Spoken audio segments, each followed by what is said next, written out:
I was looking for not 3, but 2 functions which have a domain and range of all real numbers. Daisy, what'd you get? Cubic function and identity. Cubic and identity. Those are the 2 I was looking for. I told you to skip number 2. We're going to do number 2 together in just a minute. But then I go to number 3. And there are lots of answers to number 3. Which functions are continuous on the interval negative infinity to infinity? Janie, give me 1. Number 3. quadratic. Quadratic. That works. Lewis, give me another. Something that's continuous everywhere. Identity. Identity. Isla, another? Constant function. Yep. Beautiful. Gilberto? Cubic. Cubic. More, right? Yep. Armando? The last one, absolute value. Absolute value. I believe that's it. If you were smarter than me, you could have written all of them except for the 2 that are not, but I wrote them all. Okay, number 4 is a little weird, just with the way that it's worded, right? And we need to make sure we're practicing how to internalize some of these statements. Which functions satisfy the condition that f is greater than 0 for all values of x? Annotate right on top here. Greater than 0. What kinds of numbers are greater than 0? Positive. That's all that this means. We're looking for where our function is always positive. So originally when I did this, I was like, oh, the reciprocal function. And I thought, no, that wouldn't work. The reciprocal function has 1/2 that is positive, but the other half is negative. So use that to kind of gauge your answers. I think there are 3 functions that meet this criteria that are always positive. Yes, name one. Is one of them square root? One of them is absolutely square root. Yes. I need brave souls want to name another. Emma. The quadratic. Quadratic. One more. That's always above the x-axis. Tony. Absolute value. You got it. Absolute value.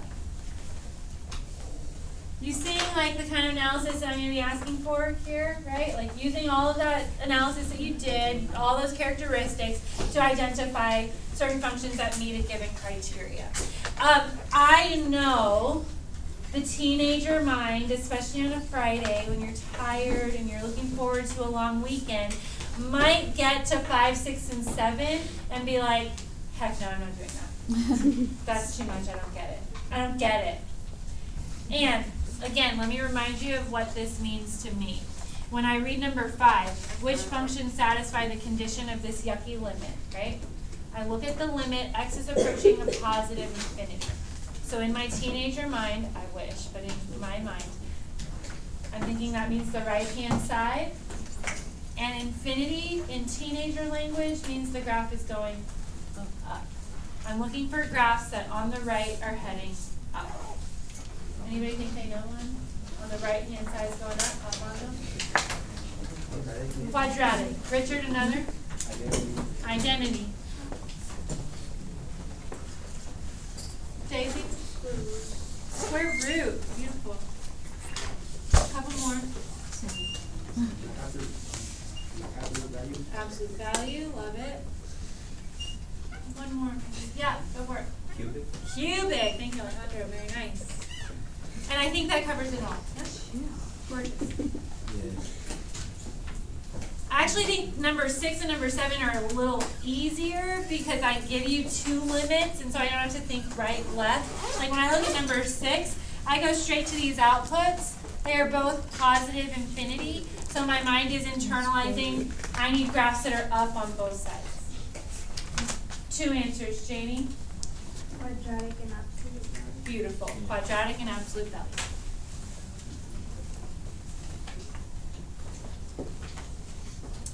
And finally, number 7. So here I do need to keep things straight. The first limit is heading toward positive infinity, so it's the right-hand side. The right-hand side needs to be going up. The left-hand side needs to be going down. Isla.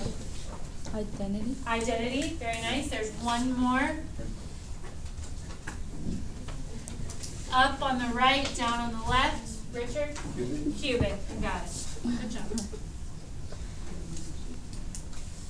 So on a scale of 1 to 10, like how are you feeling? 10 being really good, 1 being really bad with this idea. Pretty good? I see thumbs ups, so-sos, right? Shoot. I want to be really transparent with you. This is a feasible process, yes? Especially after we invested the time in making sure that our foldable was perfect. We've got that tool. This was good. You know me at this point.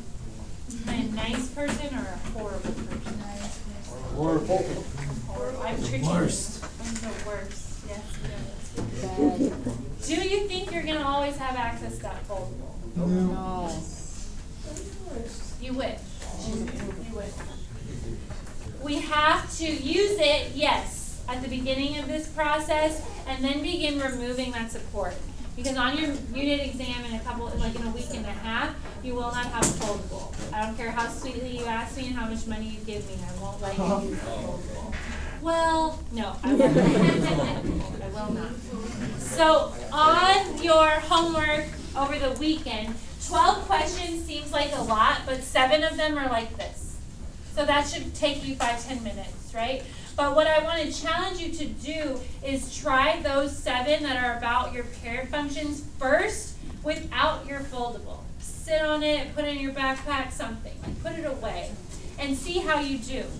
Just what do I remember from memory here? And then, because it's homework and you know I grade it, take out your foldable, check your work, add to it if you need to, but that'll be a good practice and simulation of what you're going to need to do on an assessment for me. Deal? The other 5 questions of that assignment are about the transformations that we started to review yesterday. So that's where we're going to go right now. Are you ready? On 56, did we fill out that table? We didn't? Let's do that first real quick and then we'll practice. You don't need to film this part because I'm going to send them this table.